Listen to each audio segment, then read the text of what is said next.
Eu sou Ariadne Gattolini, editora-chefe do Jornal de Jundiaí, e continuamos aqui com o nosso podcast de 368 anos de Jundiaí.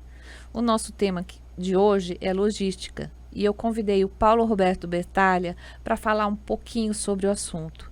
O Paulo Roberto, ele é professor e consultor de logística. Seja bem-vindo, Bertalha. Olá, tudo bem? Gratidão enorme, um orgulho, uma honra estar aqui presente para compartilhar um pouquinho desse conhecimento de uma região em franco crescimento, que tem uma baita de uma infraestrutura, tem seus desafios, não tem dúvida nenhuma, mas tem muita oportunidade também, principalmente no aspecto logístico.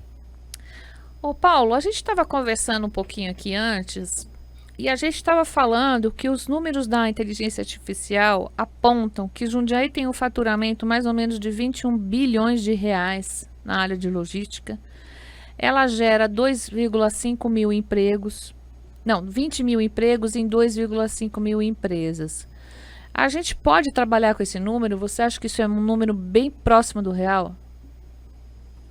Eu acredito que seja, Ariane, até porque quando nós falamos nessa quantidade de empresas, quantidade de funcionários que nós temos, logicamente, se nós formos olhar aí algumas instituições que fazem o levantamento, talvez a gente tenha um número bastante próximo. Eu confio muito na inteligência artificial, viu, Ariane? Eu acho que é confiável, né? Logicamente comete seus erros, mas é confiável.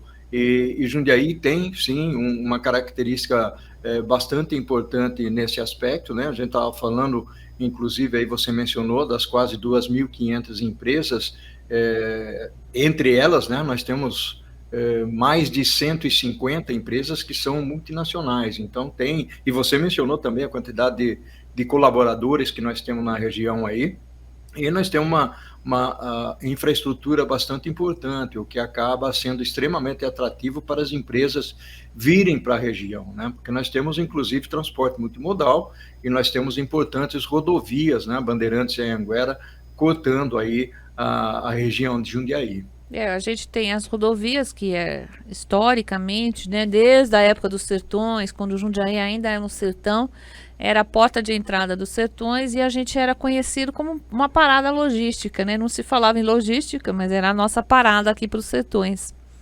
E hoje a gente também tem um terminal, um porto seco, Bertalha, que sai para Santos, Rio de Janeiro e Itaguaí. Então a gente também é passagem de um monte de mercadoria via ferroviária, né? Agora, historicamente, vamos voltar um pouquinho da década de 60 com a industrialização dessa região.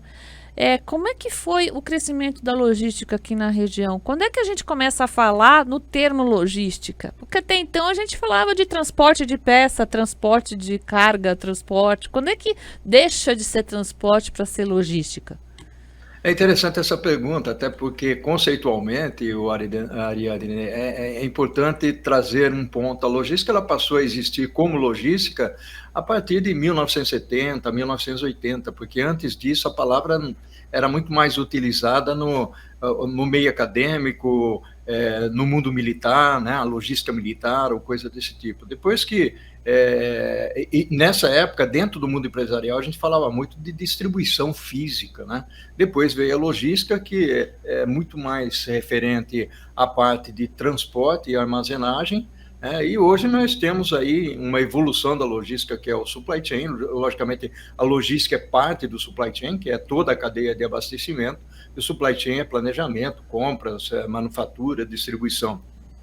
Então, essa evolução logística é importante, é uma área que move a economia de qualquer segmento. Você pode falar de qualquer tipo de produto, ali vai existir a logística, seja no agronegócio, seja no segmento de eletroeletrônico, bens de consumo, né? O varejo, né? É importante frisar isso. Agricultura, Então, né? Commodities, exatamente. né? Nós exportamos commodities.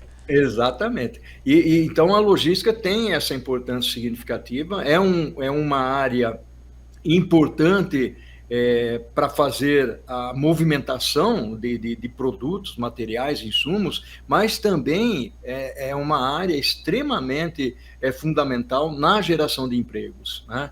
E aí vem um outro lado, né, que a gente pode até comentar, até porque Jundiaí e região é uma região bastante bem atendida em termos da educação voltada para a logística, né?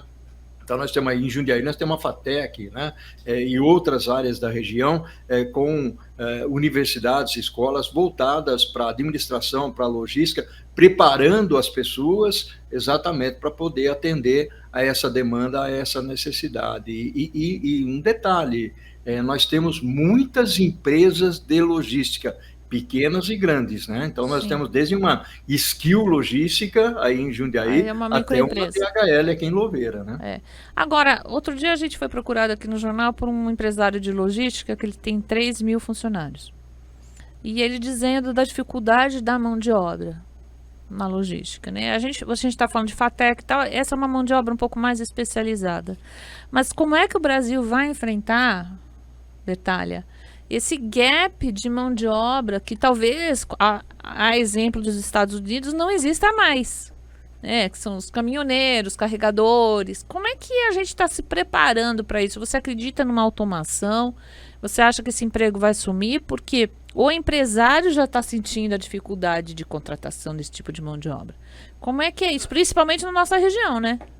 Não, sem dúvida nenhuma. Embora nós tenhamos essas escolas, universidades, preparando aí os jovens mais especificamente, a escassez de mão de obra especializada, ela se faz presente. Eu tive uma reunião semana passada com um diretor de uma grande empresa do segmento de bens de consumo, de cosméticos, eu aqui não vou falar o nome, e ele estava dizendo, Paulo, está muito difícil contratar pessoas, esse é um lado. Aí quando você olha pela perspectiva de operador logístico, que é aquele que trabalha com a operação logística, ele tem dificuldade em encontrar motoristas, como é o que você falou aí. Nos Estados Unidos, viu, Ariadne, também tem esse problema, Eu né? Ou sei. seja, tem um gap de mão de obra logístico, principalmente do lado de motorista, que é muito grande, né?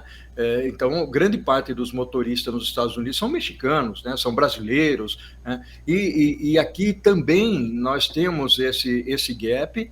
As empresas, logicamente, quando vão buscar os motoristas para poder fazer a contratação, tem que ter uma exigência, afinal de contas, você está colocando na mão de um motorista uma carreta, um truque, né, um caminhão que tem um valor significativo. Então, logicamente, a pessoa precisa estar preparada. E hoje estive, inclusive, voltando de uma viagem com a minha esposa, onde nós estávamos falando, né? Aí você vê um pouco as barbaridades que não só os motoristas de carro fazem, mas também os de caminhão, né? Ou seja, fazer ultrapassagem sem dar seta e tal.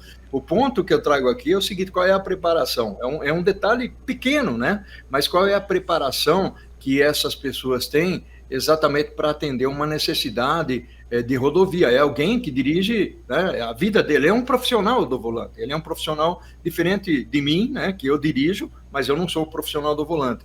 Então, essa escassez de mão de obra, ela é particularmente preocupante, né? Eu estou falando aqui do motorista, mas não é só o motorista, nós temos Não, o falta analista de tudo. logística, uma Sim. série de funções e posições que precisam ser ocupadas. Isso limita, inclusive, e aí vem um ponto importante que eu vou falar agora, tá, Ariadne?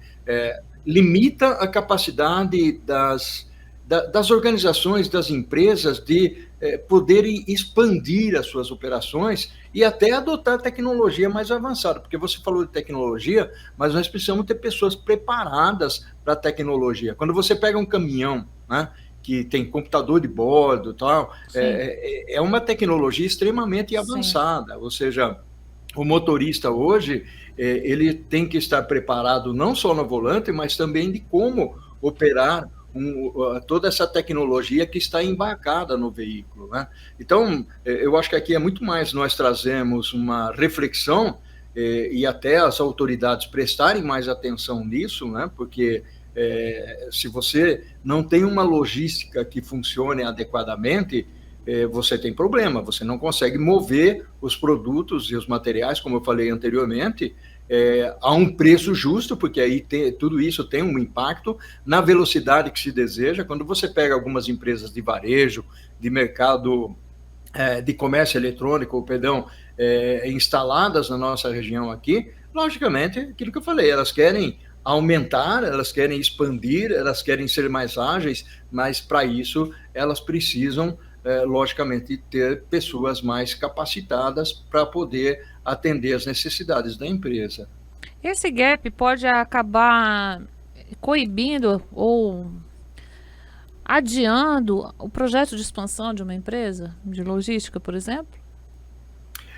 Pode, porque na realidade quando você tem a dificuldade de contratar mão de obra, Você tem um né, custo mais elevado, né? e o custo acaba ficando mais caro, porque o que acontece muitas vezes? Quando você pega uma região que não está preparada tecnicamente, ou não recebeu a educação adequada, você tem que importar pessoas, vamos dizer assim, né? Então, vamos supor que você precisa de um analista de logística na sua empresa. Se você não tem analista de logística preparado naquela sua região, você vai ter que trazer de outros lugares, São Paulo, Sorocaba, né, Rio de Janeiro, Pernambuco, sei lá. Estou aqui chutando cidades, porque você vai buscar essas pessoas. Com isso, logicamente, você acaba elevando esse custo aí. Então, é bom esse assunto que você está trazendo, exatamente pela perspectiva de, olha, vamos olhar, está faltando mão de obra? Vamos conversar com as empresas, o que está faltando, o que precisa preparar? Eu tive recentemente preparando uma ementa junto a uma universidade, e aí é que reside o problema. Nessa ementa eu coloquei, junto com o coordenador e alguns diretores, algumas matérias ou disciplinas que eram extremamente importantes, olhando para perspectiva futura, ou seja, trazer uma logística um pouco mais futurística, do ponto de vista estratégico, do ponto de vista tecnológico, preparar emocionalmente as pessoas já dentro da universidade, que é um negócio que nós não fazemos, Não, né? Ou seja, nenhuma área.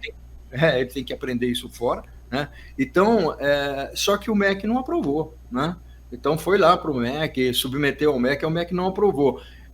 Logicamente teve que fazer alguns ajustes, né? O curso está andando hoje, existe esse curso em Jundiaí, inclusive, mas teve um trabalho e uma demora de mais de um ano, né? E eu queria que colocasse, inclusive, inteligência artificial, ou seja, gente, esse é o futuro, né? Isso faz 2 anos, né? Que nós trabalhamos em conjunto para fazer. E olha o que está acontecendo com a inteligência artificial hoje, né? Não é um hype, Ariadne, né? Ela veio para ficar, né? Não, eu já vi soluções fantásticas da logística com inteligência artificial, mas eu vi uma na Europa que acho que nem chegou no Brasil, que ela é preditiva. Então ela consegue prever no ano que vem quanto que você vai, o volume de carga que você vai levar, para qual é a região que você vai levar. E é fantástico, né? Porque isso ajuda no plano de negócios da empresa, né? Eu já sei que em tal região eu vou ter X demanda. Agora, ao mesmo tempo, o consumidor do lado de cá, um consumidor comum, ele quer comprar de manhã e receber à tarde, que é o que já acontece. Né? Então, assim, a gente tem uma pressão muito grande, porque se a gente tem um vácuo aí de B2B, o consumidor não quer saber, ele quer comprar uma coisa e receber imediatamente. Se der problema, ele vai chiar e ele vai conseguir o dinheiro de volta. Então, assim, é um mercado. Você acha que nós estamos descompassados em relação aos anseios do consumidor, principalmente em last miles? Ou a gente, por enquanto, nós estamos dando conta e vamos dar conta? Como é que é isso? Porque a gente está tudo bem que a gente está falando de Jundiaí, que é uma área super privilegiada para receber produto, né? É muito bom você trazer esse ponto, até porque tem dois aspectos aí que eu gosto muito de comentar, Ariadne. O primeiro deles é a conveniência, né? Durante a pandemia, a gente aprendeu a definir a logística como um elemento extremamente importante para as nossas vidas. Nós não saíamos de casa, mas, ao mesmo tempo, nós fazíamos as nossas compras e fazíamos as nossas exigências com aquilo que chegava em casa. E nós nos acostumamos, ou seja, ótimo, vamos continuar com isso. E aí, as empresas que se prepararam bastante, né? E aí podemos até citar, ou seja, a menina dos olhos do varejo eletrônico sempre foi a Amazon, né? A gente se espelhava lá nos Estados Unidos quando chegou aqui. Aí, quando nós começamos a olhar a perspectiva de como é que nós vamos enfrentar a Amazon, começaram a surgir algumas empresas, ou elas começaram a melhorar, como é o caso do Mercado Livre, é o caso da Magazine Luiza. São empresas, citando apenas algumas aqui, tem outras empresas que estão aí muito bem nesse aspecto. Então, eu ofereço aquilo que é mais importante. É frete grátis, é mais velocidade, é entrega no mesmo dia, né? Então, vem uma onda de competitividade entre essas empresas que faz com que o consumidor acabe ganhando muito em relação à compra que ele faz, e ele se sinta aí um privilegiado. E você tocou num outro ponto interessante, né, que é a devolução, né, o retorno. Antigamente você tinha um problema homérico em relação a devolver, a retornar e tudo mais, né? Hoje não, né? A experiência com a Amazon, com o Mercado Livre, com o Magazine Luiza... Muito rápido. É muito rápido. O que às vezes atrapalha um pouco é, em alguns momentos, você ter que ir no correio para devolver. Mas você sabe que eu devolvi outro dia e não foi no correio, não. O Mercado Livre tem uma agência em Jundiaí. Você vai lá e entrega na agência do Mercado Livre. É rapidíssimo. Ele tem um pequeno centro de distribuição, um hub, que a gente chama, tem um hub. Na minha cidade, Itatiba, né, uma cidade de 100 e poucos mil habitantes, também tem. Então, é uma forma de você se preparar estrategicamente, né? Até porque a Amazon não tem isso, né? Mas o Mercado Livre tem. Então, aí eu tiro o meu chapéuzinho para o Mercado Livre nesse aspecto, e ele está presente aqui na nossa região, né? Então, é importante a gente olhar essa perspectiva da sua pergunta, da preparação que essas empresas estão tendo, né? Em relação a como elas são cada vez mais competitivas. E se elas não fizerem isso, outras vão entrando e comendo os espaços, né? Então, é um bom tema isso que você trouxe. Agora, lá na revista, a gente conversou sobre um outro assunto, né? Porque assim, a gente está falando de toda essa eficiência e a gente nem falou de descarbonização, mas a gente está falando dessa eficiência de transporte, de entrega, de geração de riqueza e tal, rodoviário. Tudo isso é feito, essa entrega, essa rapidez, é tudo van, caminhão, com um custo ambiental muito grande e tal. E aí você tem uma cidade que teve uma grande expansão lá no final de 1900, com a inauguração da Santos Jundiaí, né? Uma promessa desse trem, eu falo que faz 30 anos que eu sou jornalista, escuto esse trem intercidades, eu acho que mais uns 30, viu, gente? E assim, eu quero estar viva ainda quando inaugurar, mas em todo caso, o BNDES liberou esses dias 6 bilhões de reais para o trem intercidade sair do papel. Uhum. Mas a gente é um país intercontinental que pouco usa a ferrovia. A malha ferroviária de Jundiaí, que tem um super... Ainda temos a malha aqui, que não está sendo utilizada. Nós temos um enorme potencial ferroviário que a gente não usa e me parece que nós não vamos usar, né? Então eu gostaria que você comentasse o que isso nos traz de atraso competitivo com outros países mesmo.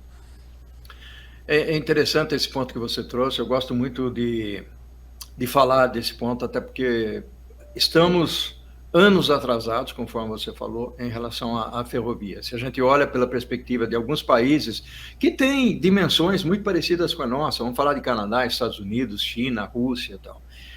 O Brasil hoje ele tem 20%, 21% do volume transportado via ferrovia. E são commodities, né? Diga-se de passagem, são commodities que são transportadas, né? Então, é o agronegócio, são os minérios, né? Ou seja, não existe uma abertura para outras coisas, até porque falta velocidade, falta confiabilidade, uma série de coisas. Se nós temos 20%, 21%, Estados Unidos tem 45%, 46%, Canadá mais de 50%, a Rússia mais de 70% do volume transportado. Tudo bem que a Rússia tem a Transiberiana e ali tem muita coisa que é transportada via ferrovia, mas é algo que nós precisaríamos realmente trabalhar. Então, nós tínhamos uma promessa, desde o governo Sarney, né, de ter uma ferrovia norte e sul, né? Depois de 30 anos, nós estamos aí, né, graças a um ministro que tem um foco um pouco mais técnico, que vinha trabalhando nessa linha de tentar recuperar um pouco essa malha ferroviária nossa. A gente sabe que é caro, mas isso começou tudo, Ariane, lá atrás, quando se falava que um país só cresce quando implementa rodovias, né? Quando faz rodovias. Então, isso tem uma história, isso começou lá com o Foi Washington uma opção Luiz. política, né? Foi uma opção política.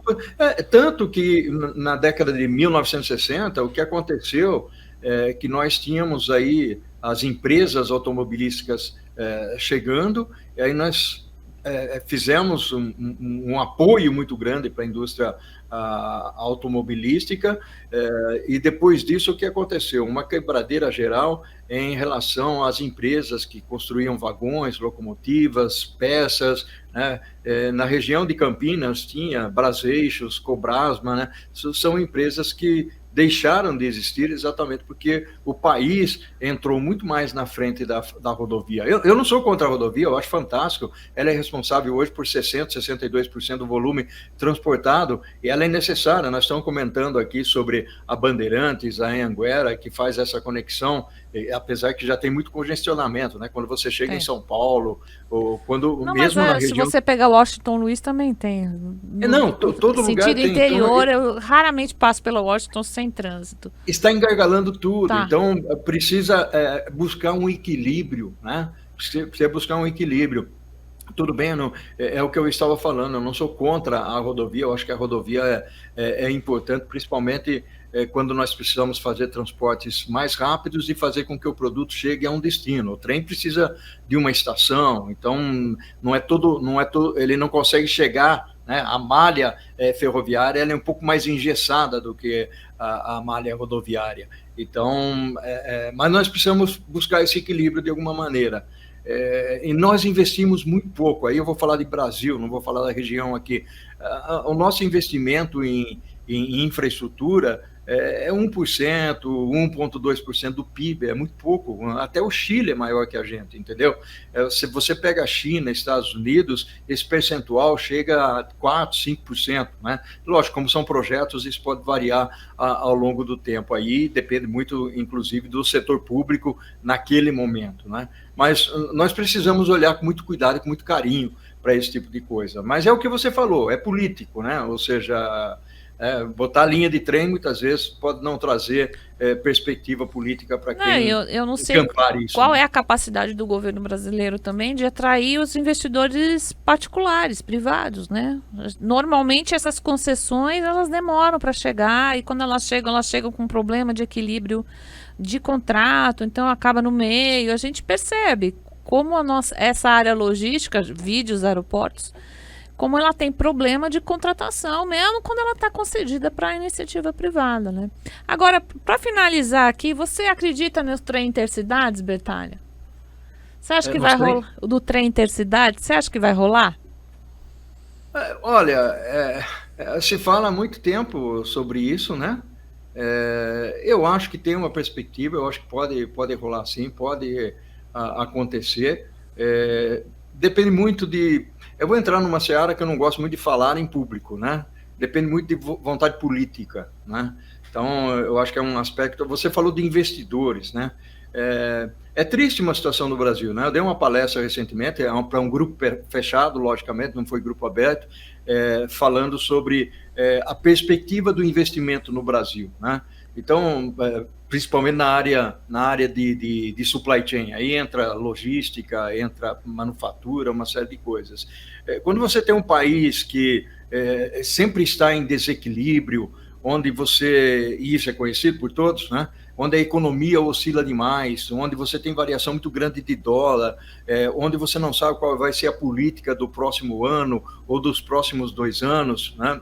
Então, as pessoas falam: onde é que eu vou colocar meu dinheiro? Vou colocar meu dinheiro naquele lugar que me dá confiabilidade.